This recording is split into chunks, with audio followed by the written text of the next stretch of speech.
네, 이번에는 글로벌 시장 속 이슈 살펴보면서 이번 주 투자 시그널도 찾아보겠습니다. 오늘은 KR 리서치 김대준 대표와 함께합니다. 어서 오세요. 네, 안녕하십니까. 네, 안녕하십니까. 매주 월요일은 저희 대표님이 선정한 베스트 3 세 가지 이슈를 깊이 있게 살펴보는 시간입니다. 자, 그럼 저희 세 가지 이슈, 먼저 3위 이슈부터 함께 만나보시죠. 네, 3위 이슈입니다. 변동성 장세 속 엇갈린 전망, 추가 상승이냐, 기간 조정이냐입니다. 사실 지난주는 정말 멀미가 날 뻔한 그런 롤러코스터 장세였습니다. 네. 날카로운 급락에 이어서 반등을 하면서 낙폭을 조금씩 채워가는 양상이었는데 이 주어진 시장에 대한 해석만큼 중요한 게 사실 앞으로에 대한 전망이잖아요, 대표님. 그렇죠. 이 시장이 이번 주에 좀 어느 쪽으로 방향성을 잡는지가 중요하겠죠? 이번 주에 어느 정도의 시그널이 나타날 것으로 판단되고 있고요. 우리 장유재 앵커가 지금 장을 판단할 때에도 상승장은 아니죠. 아직 그런 추세는 아닌 것 같습니다. 네, 지난주에 하락을 줬고 하락에 대한 일시 반등의 흐름이 진행되고 있는 상황에서의 흐름들입니다. 네. 그렇다면 지금 시점에서 미국 시장도 그렇고 우리 시장도 마찬가지지만 지금의 반등 이후의 상황이 어떠한 형태에서의 모습이 나타날지를 판단하고 여기에 대한 투자 대응을 해야 되는 것이 지금 장에서 가장 중요한 전략적 방법이라고 생각을 하고 있습니다. 네. 우리가 통상 시장에서의 반등 흐름을 판단할 때 V자 반등이 있고요. V자 반등 같은 경우는 가파르게 주가가 하락을 하고 나서 원래의 하락 최초의 자리까지 V자로 다시 회복하는 과정에서의 모습이 진행되는 흐름들을 V자 반등이라고 합니다. 네. 가장 유효한 형태에서의 긍정적인 형태에서의 시장 반등이죠.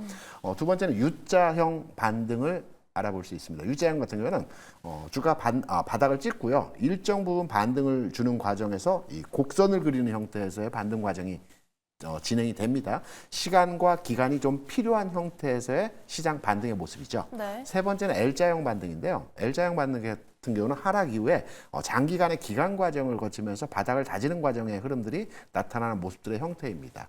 지금은 V자 반등으로 갈 것인지 아니면 U자형으로 가는 방향의 중간 지점에 서 있다라고 판단이 되고 있어요. 우리가 나스닥 시장 기준으로 해서 판단을 해보겠습니다. 최근 고점이 아니고요. 나스닥 시장이 최근의 흐름에서의 주가가 조정을 받고 반등을 줬던 지점에서의 흐름들을 판단해 보게 되면 17,700포인트 수준에서 주가가 빠지기 시작했어요. 네. 최근 내에서의 흐름에서 판단해 보게 되면 17,700에서 15,700 까지 주가가 한 2,000포인트 정도 하락을 줬습니다. 그런 과정에서 최근 한 4, 5일 정도의 흐름에서 16,700까지 1,000포인트 정도 반등을 줬죠. 우리가 통상적으로 주가가 하락을 하고 하락에 대한 반등을 50% 정도 반등을 주게 되면 1차 반등이 마무리되었다라고 판단되는 지점에서의 흐름이 왔다라고 저희가 이런 흐름들에 대해서 판단을 하고 있습니다. 그래서 지금 지수 구간에서의 흐름들의 전체적인 모습을 판단해보면 반등의 목표치까지 어느 정도 도달했다라는 첫 번째 도달점에서의 흐름을 판단할 수 있을 것이고요. 네. 두 번째는 여기에서 주가가 상승하기 위해서는 기간화 과정에서의 흐름이 필요합니다. 왜냐하면 주가가 급락하고요. 급등 과정에 최근 반등 흐름이 지나왔습니다. 그리고 나서 재차 앞의 고점을 돌파하기 위한 흐름에서의 모습을 진행시키기 위해서는 힘의 응집 과정이 필요합니다. 여기서 어느 정도 네, 그렇죠. 추가적으로 지난 상승에서의 고점을 돌파하기 위해서는 힘을 모아야 되겠죠. 네. 우리가 달리기를 할 때도 막판 스퍼트 내기 위해서는 힘을 모았다가 마지막 스퍼트 구간에서 세게 나가는 형태로의 진행이 돼야 된다는 측면을 예상해 보면 재상승을 위해서는 응집 과정에서의 흐름들이 필요하기 때문에 지금 기관화 과정의 흐름이 진행될 가능성이 높다는 두 번째 기간 조정에 대한 흐름에 무게중심을 두는 내용으로 판단하는 지점이고요. 세 번째는 최근에 반등 주는 구간에서의 전체 시장에서의 거래량이랄지 거래 대금을 판단해 보게 되면 거래량이나 거래 대금이 국내 시장, 해외 시장 마찬가지지만 그렇게 많지가 않아요. 통상적으로 주가가 앞서 말씀드린 V자 반등 강하게 이전 자리의 흐름으로 회복하는 과정이 나타날 때는 거래량이 이전에 하락했을 때의 거래량을 다 잡아주는 형태로의 거래량이 증가하면서 이전 주가 수준으로 회복하는 게 일반적 현상입니다. 그런데 최근에 바닥 찍고 반등을 주는 과정에서 거래량, 거래 대금 아직까지는 미진한 부분에서의 상황을 보여준다라는 측면을 해석해 보게 된다라면 지금 장이 추가의 상승보다는 기관화 과정에서의 모습을 좀 더 진행된 이후에 상승할 수 있다라는 측면으로서도 해석할 수 있는 여지가 있다라고 판단되고 있습니다. 여기에 시장 내부적인 내용에서의 흐름을 보게 되면 반도체 종목들이 다소 흐름에 있어서 강한 흐름이 아니라고 볼 수가 있겠죠. 맞아요. 지난주 같은 경우에도 여타 M7 종목들은 비교적 강한 흐름에서의 반등세를 시현했던 반면에 엔비디아를 비롯한 반도체 업종의 종목들은 비교적 흐름이 강하지 못한 형태에서의 모습으로 마감을 했습니다. 오늘 같은 경우에도 그러한 흐름들이 좀 더 이어지는 형태에서의 모습을 보여주고 있기 때문에 반도체 업종의 전체적인 흐름 자체가 아주 강한 흐름이 아니기 때문에 전체 시장의 큰 흐름에서의 이번 주 구간의 흐름들은 기간 조정 과정에서의 기관화 과정이 진행되는 형태에서의 모습이 나타날 가능성이 높겠다라는 큰 흐름을 잡고 시장에 대응을 하셔야 될 것 같습니다. 네, 아무래도 반등이 나와주니까 당장 반가운 마음이 들었던 분들도 사실 많이 계실 것 그렇죠. 같아요. 하지만 지금의 추이를 살펴봤을 때는 좀 기간 조정의 흐름을 가져가고 있다. 그리고 그 50% 정도가 회복된 상황인 거잖아요. 네. 지금 시점은. 근데 앞으로의 추이는 조금 더 지켜봐야 되는 상황이고 특히 반도체 종목의 흐름을 네. 저희가 주시를 해야 된다. 좀 더 네. 시장 친화적으로 제가 해석을 해서 이해하기 쉽게 말씀을 드리면 제가 네. 시장에서 현장에 있을 때 많은 경험들을 하다 보면 시장이 올라갈 때는 한없이 올라갈 것 같아요. 그래서 어제, 오늘, 내일 주가 흐름이 계속 상승할 것 같지만 시장 그런 형태로 해서 모습이 나타나지 않거든요. 그렇다고 한다면 제가 이제 현실적으로 시장에 대한 내용들을 말씀드릴 때 최근에 일정 구간에서 50% 반등이 줬죠. 그러면 개인적으로 판단할 때 이 반등 구간에서 흐름에서 현금을 일부 마련하는 지난 하락 시간에서의 현금 부분을 마련하지 못했다고 한다면 이번 반등 흐름에서의 상황에서는 현금을 일부라도 현금화를 진행하는 형태로의 대응이 필요하지 않겠나 이렇게 생각을 합니다. 네, 이번 주 시장 대응하시는데 여러분들이 참고하실 만한 투자 전략입니다. 일부 현금화를 하는 그런 전략이 지금은 필요한 구간이다. 이렇게 정리를 해볼 수 있을 것 같습니다. 자, 그러면 이번에는 저희 두 번째 이슈로 넘어가 보도록 하겠습니다. 두 번째 이슈입니다. 자, 2위는 상승 종목 확대, 종목 중심의 시장 전개 이렇게 꼽아주셨어요. 네. 지금 아무래도 상승 종목이 일부 종목들이 먼저 튀어가는 듯 하기도 하고 좀 회복세가 사실 좀 다르게 나타나고 있는 것 같거든요. 전체적인 시장의 분위기는 나쁘지 않아요. 네. 그러니까 기존까지는 지수를 끌고 가는 핵심 우량주 중심으로 해서 시장을 움직였던 형태의 모습이었다라고 한다면 지금은 핵심 우량주, 그러니까 지수 관여 비중이 높은 종목들은 상승폭이 1% 내외에서 움직임이 보여주는 반면에 중소형 개별 종목들은 활발하게 주가 상승에서의 흐름들을 보여주는 형태의 시장이 보여주고 있죠. 네. 오늘 끝난 우리 시장에서의 상황을 보게 되더라도 지수는 1% 정도의 상승을 보여줬습니다. 그런데 상승 종목, 거래소 기준으로 해서 상승 종목은 600개 종목에 달했고요. 하락 종목은 200개밖에 되지 않는 전형적인 시장에서의 종목 중심 장세 형태에서의 모습이 보여줬다라고 판단이 되는데요. 제가 앞서 첫 번째 추가 상승과 기간 조정의 시장 형태가 그 흐름이 대한 내용을 말씀드리면서 당분간에 의해서는 기관화 과정에서의 흐름이 만들어질 가능성이 있다라고 제가 전제로서의 시장 흐름을 설명드렸지 않습니까? 네. 기간 조정 과정에서는 시장이 전체적으로 지수가 안정화되는 과정에서 지수가 상승하지는 못하지만 안정화되는 과정에서 종목 중심의 흐름의 시장이 만들어지게 됩니다. 그렇다고 한다면 제가 앞서서 현금화 일부 구간에서의 대응이 필요하다는 네. 말씀을 드렸는데 이 현금화 되어진 부분을 우리가 기존까지는 반도체 종목이라든지 대형주 중심의 투자 대응으로 전략을 가져왔다라 한다면 이제부터는 기간 조정 과정에서 종목 중심의 대응으로 가져가는 이 전략의 변화가 필요한 구간에서의 흐름이다. 이렇게 전체 시장에 대한 흐름들을 판단할 수 있을 것으로 예상이 되고 있고요. 그러면 종목 간의 흐름에서 어떤 흐름에 대한 내용들의 종목에 투자가 되어야 되는지는 일단 최근에 이제 금리라든가 여러 가지 변수들이 작동되고 있지 않습니까? 여기에 맞추어서 종목 간의 발빠른 대응에서의 대응이 필요한 지점이다. 이렇게 생각을 하고 있죠. 정리를 해보겠습니다. 오늘 이슈가 좀 순서대로 내용이 연결이 되는 것 같아요. 네네네. 다 이 대표님의 큰 그림인데 먼저 3위 이슈에서는 저희가 지금 일부 반등이 나올 때 현금화가 가능한 구간이다 이렇게 얘기를 해주셨고요. 지금 두 번째 이슈로 넘어오고 나서는 지금까지 대형주 위주로 관심을 가져봤다면 이제는 중소형주, 그렇죠. 특히 앞으로 시장 흐름에 좀 더 수혜를 볼 수 있는 섹터를 이제 모색해야 된다 이런 뜻으로 저희가 이해를 해도 될까요? 네, 여기 하나 더 추가로 말씀을 드리게 되면 네. 우리가 공포지수라고 빅스지수를 많이 참고하지 않습니까? 그렇죠. 최근에 이제 빅스지수가 팬데믹 이후에 얼마 전에 그 60까지 상승을 맞아요. 했어요. 네. 물론 이게 오류도 아니다 얘기가 많이 있긴 하지만 공포지수가 시장에서 60 수준까지 상승을 하면서 투매 현상에서의 흐름들이 많이 진행됐거든요. 앞서 이제 우리 방송 이전에 유사람 그 뉴욕 레포트 하시는 분께서도 말씀을 주셨지만 일본 시장이 급락을 한 과정에서 여러 가지 이유가 있겠지만 여기 알고리즘 매매가 가세한 형태로서의 지수가 급락하는 형태의 모습들을 많이 보여줬어요. 우리 시장도 마찬가지입니다. 기계 매매에 의한 형태의 주가 네. 하락이었죠. 그렇기 때문에 공포 지수가 60까지 올라갔다가 지난 금요일 기준으로 해서 20 수준까지 안정화됐어요. 조금은 안정이 된. 이게 무슨 말이냐면 네. 공포지수가 60의 상황에 머물렀다가 20까지 급격하게 하향 안정화됐다라는 얘기는 시장이 안정 추세의 흐름을 만들고 있다라는 거죠.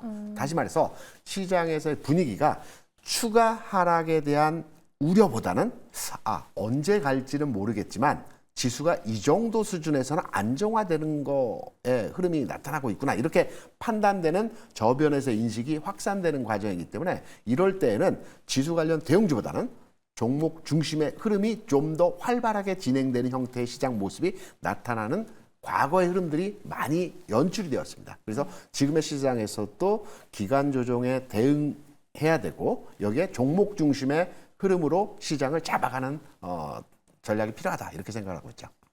네, 지금 저희가 화면으로 계속해서 이 빅스 지수 차트를 앞서 보여드렸는데 정말 첨탑처럼 이렇게 위에 콕 찍혀 있고 그렇죠. 마치 이 쇼크를 받았다가 안정을 찾아가는 것처럼 지금 시장도 안정화 단계에 들어가고 있기 때문에 이런 상황에서는 더더욱 좀 종목별로 중소형주 위주로 살펴보는 전략이 유효하다. 특히 과거의 데이터를 봤을 때 그렇다 이렇게 말씀을 해주셨습니다. 그러면 이제 이런 네. 종목들을 찾을 때 이제 뒤에 또 말씀해 주실 내용도 있겠지만 먼저 더 많이 떨어진 애들이 좀 더 먼저 회복세를 보이는지 네. 이런 것도 궁금하거든요. 좀 돌아가면서 올라가는 모습을 보이기도 하고. 지수가 반등을 줄 때는 첫 번째로 많이 빠진 종목 위주로의 반등이 나타납니다. 낙폭 과대주. 그렇죠. 네. 그래서 종목 간의 키 맞추기 현상에서의 흐름들이 진행이 되거든요. 이번 주까지, 그러니까 이번 주 월요일까지 해서 지난주부터 반등이 이어지는 과정에서 이러한 현상들의 모습이 진행이 됐습니다. 많이 빠진 종목들이 리바운딩이 세게 나오는 형태에서의 모습들이 나타났죠. 그러면 이번 주 구간에서는 어떠한 흐름에서의 모습이 나타날지에 대한 판단을 해보게 되면 이제 어느 정도 수준에서의 종목 간의 키 맞추기가 이어졌습니다. 이제는 새롭게 이 구간에서 키 맞추기 형태가 완성되었기 때문에 새롭게 도출되는 종목들이 튀어나오게 되어 있습니다. 이 과정에서의 움직이는 종목들을 이번 주 주간에서 관심을 가져야 된다는 측면으로 접근을 해야 되겠죠. 네, 지금은 키 맞추기가 진행되어 오고 있다, 지난주부터. 그래서 낙폭 과대주가 먼저 올라왔고 그 다음에 다른 종목들도 따라오는 흐름을 보이고 있는데 이제 그러면 여기에서 정말 시장의 흐름에 따라서 조금 더 네. 계속해서 성장성을 가져갈 수 있는 섹터를 저희가 좀 모색을 해봐야겠습니다. 그럼 이쯤에서 저희가 1위 이슈로 넘어가서 좀 네네, 투자 좋습니다. 전략을 공개해도 될까요? 네. 네, 그럼 1위 이슈 바로 만나보겠습니다. 김대준 대표님이 꼽아주신 1위는 금리 인하 기대감에 오른다. 성장주 강세입니다. 지금 성장주를 눈여겨볼 때가 맞는 겁니까? 네, 맞습니다. 우리 시장 기준으로 이해하기 쉽게 설명을 드리게 되면 최근까지 시장에서 가장 강했던 섹터라고 한다면 반도체를 제외하고 네. 어떤 섹터의 종목들이 가장 강하게 최근에요. 움직였을까요? 지난 1월부터 최근 7월까지의 1월부터. 시장을 주도했던 선도적 7월까지. 섹터는 어디였을까요? 네, 우선 떠오르는 건 전선, AI 이쪽도 정확하게 있고. 맞춰가십니다. 뭐냐면 네. 실적주, 실적을 기반으로 한 가치주였습니다. 주로 수출이 잘 되고 영업이익과 매출이 늘어나는 회사들이었죠. 대표적인 섹터를 말씀드리게 되면 전력기기, 네. 음식료, 방산, 그다음에 이제 해당 섹터에서의 그 수출이 잘 되고 있는 업종에서의 그렇죠, 네. 화장품까지 해서 화장품. 이 네 가지 섹터가 최근까지 시장에서 가장 강한 섹터에서의 흐름들이었어요. 맞아요. 그런데 이들 종목의 최근 주가 흐름을 보게 되면 고점 찍고 일부 조정 과정에서 흐름들이 나타난 형태의 모습들을 보여주고 있어요. 반면에 최근에 시장에서 부분적으로 바닥권을 찍고 상승 흐름으로 전개가 되고 있는 종목의 흐름들을 보게 되면 바이오 이미 움직이고 있죠. 그렇죠. 그리고 2차전지 일부분이지만 2차전지 형태의 종목들이 바닥권을 찍어가면서 주가의 긍정적인 흐름들, 이전에 주가 하락의 부분들이 어느 정도 안정화되는 형태에서의 모습들이 만들어지고 있어요. 개선세로 가는 겁니까? 그렇죠. 2차전지는? 아직 완전하게 상방으로 턴오버하지는 않았지만 바닥을 찍어가는 과정에서 크게 안 빠지면서 일부 상승의 흐름들이 만들어지고 있어요. 네. 관심을 가져야 되겠죠. 여기에 이제 그 IT 플랫폼, 우리가 흔히 네카오라고 하는 종목이죠. 네. 여기에 이제 뭐 최근에 카페24 같은 종목들도 마찬가지지만 이러한 종목들의 흐름들이 바닥권에서 마찬가지로 이차전지와 마찬가지로 크게 빠지지 않습니다. 악재는 계속 나오고 있어요. 그럼에도 불구하고 주가의 흐름에 있어서는 크게 빠지지 않는 형태에서의 모습들이 진행이 되고 있단 말입니다. 이러한 종목들, 여기에 로봇주들, 이러한 그리고 게임주들, 네. 이게 이제 성장 섹터에 있는 종목들이거든요. 이 종목들이 향후에 주가 전개 상황에서 시장에서 주도적으로 움직일 가능성이 아주 높다라는 측면에서 기존의 실적 기반으로 한 가치 섹터의 종목들이 움직였던 시장이라고 한다면 이제 시장의 질적 변화에 의해서 성장주가 움직이는 형태의 시장 모습으로 진행하고 있다라는 측면으로서의 시장을 이해하셔야 될 겁니다. 여기에 이제 근간이 되는 건 금리 인하죠. 금리가 하향화되는 과정에서 기존의 이제 가치주, 실적 기반으로 한 종목들이 이제 금리 인하 영향권의 이제 우호적인 성향에서의 흐름들을 받는 성장주의 움직임이 진행이 되고 있는데요. 우리가 뭐 다 알고 계시다시피 9월에 이제 미국에서 금리 인상이 어느 정도 기정사실화되고 있지 않습니까? 네. 뭐 올해 뭐 두 인하가? 번을 네. 한다, 세 번을 한다 여러 가지 얘기들이 있습니다. 개인적인 판단으로서는 뭐 한 두 번 정도에서 좀 강력하게 금리 인하를 진행할 가능성이 있다라고 해석을 하고 있고요. 여기다 이제 근거 배경에 대한 내용은 우리가 통상 기준금리라고 하는 금리와 실제 10년 국채 수익률이라고 하는 실제 금리 차이는 보통 스프레드가 1% 정도 차이가 나는 게 일반적 현상에서의 상황입니다. 미국의 기준금리가 지금 5.5%이죠. 미국의 10년 만기 국채 수익률이 지금 3.9%, 4% 왔다 갔다 합니다. 그럼 스프레드가 1.5% 수준에서의 차이를 보이고 있죠. 그렇다고 한다면 이번 9월에 금리 인하를 하는 과정에서 금리 인하의 폭은 0.5% 이상의 금리 인하가 진행될 가능성이 높다라고 보고 있어요. 왜냐하면 시장에서의 금리는 4% 내외 금리를 현재 유지하고 있습니다. 그런데 기준금리는 5.5%입니다.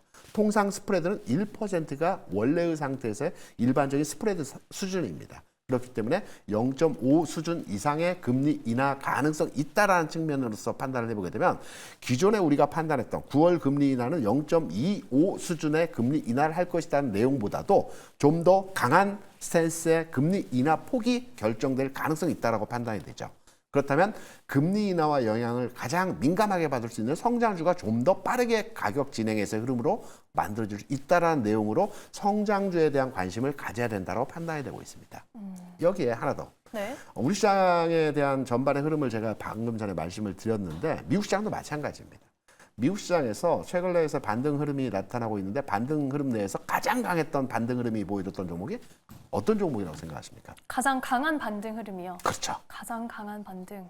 최근에 엔비디아 아니면 엔비디아는 엔비디아는 요즘 좋지 반등세가 않죠? 네, 그렇게 크지 네, 않았습니다. 100달러도 겨우 회복을 했는데 그렇습니다.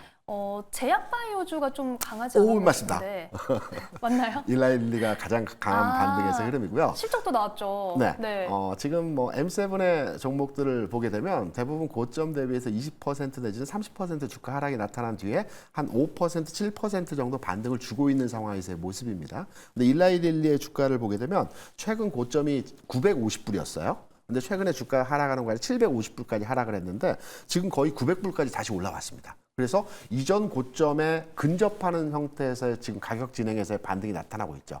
마찬가지로 미국 시장에서도 성장 섹터, 바이오 섹터를 위주로 한 성장 섹터의 종목들이 먼저 움직인다라는 측면에서의 내용을 판단해 보게 되면 우리 시장에서도 앞서 말씀드린 성장 그리고 바이오 이 형태의 종목들이 앞으로의 주가 상황에서 전면에 나서는 이제 부각되는 이런 형태의 모습들이 진행될 가능성이 높다라고 판단이 되고 있기 때문에 투자의 포커싱은 앞서 최초에 말씀드리도록 당분간에 의해서는 기간화 과정에서의 기간 조정 과정이 진행이 될 것이고 일부 이 과정에서 현금화를 시켜서 종목 전개 차원에서 중소형주 또는 해당 섹터에 힘이 실리는 성장주로의 움직임이 진행되기 때문에 지금은 반등 흐름에서 기간 과정을 예상을 해서 일부 현금화 이후에 새로운 종목 포트폴리오로 구성해가는 전략으로 대응을 하셔야 되는 구간이라고 생각을 하고 있습니다.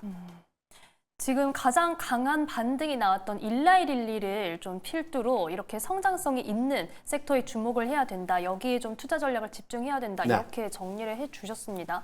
자, 그러면은 금리 인하가 어쨌든 큰 폭으로 좀 강하게 이루어질 것이라는 전망 하에 네. 분석을 해주셨는데 조금 궁금한 게 있어요, 대표님. 네네. 제가 말씀 듣다 보니까 저희가 지난주까지만 하더라도 시장의 경기 침체 공포가 너무 크다. 그렇죠. 공포가 들이우고 있다. 그래서 만약에 연준이 크게 빅컷을 하게 되면 네. 이건 오히려 지금까지의 정책이 조금 잘못되었다는 반증이기도 하다. 뭐 이런 우려의 목소리도 좀 들었던 것 같거든요. 그렇죠. 네. 경기 침체가 우려되는 상황에서 금리 인상을 크게 하면 오히려 시장에 역효과가 날 것이라는 게 일반적 견해입니다. 그런데 우리가 전제가 잘못됐습니다. 아, 경기 침체 그 공포 자체가 너무 심했다? 경기 침체가 절대적으로 아니라는 말씀이죠. 오, 절대적으로. 왜냐하면 미국에서 경기 침체를 우려하는 지표들에 대한 내용을 판단할 때 실업률을 얘기합니다. 근데 지난 시간에도 말씀드린 실업률은 네. 4에서 5%의 흐름이 가장 긍정적인 흐름에서의 내용이라고 말씀드렸습니다. 맞아요, 네. 그리고 비농 분야에서의 취업자 수 또한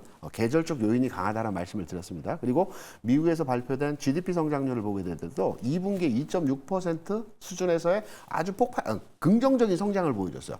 미국이 분기 성장률이 2% 중반의 GDP 성장률을 보인다는 것은 엄청난 그 경제 성장률이거든요.